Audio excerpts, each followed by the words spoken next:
Мен Қонақбаев Серік, Нұркен Әбдіров атындағы 5А сынып жастарға оқушысы.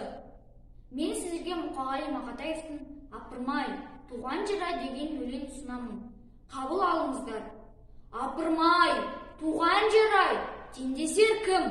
Бұл жерге сен болмасаң келмес едім. Кіндігімді байлаған қазығым-ай, сен болмасаң бұл маңды көрмес едім. Жат көзімен қарайды адамдарын, жақын тартар құрбыда таба алмадым. Жас отаудың есігін ашып қалып, айлам құрып қайыра жаба алмадым. Кел демеді, немесе кет демеді, несін маған білмеймін өкпеледі. Сені сүйген жүректі туған өлкем, сен өсірген біреулер жек көреді.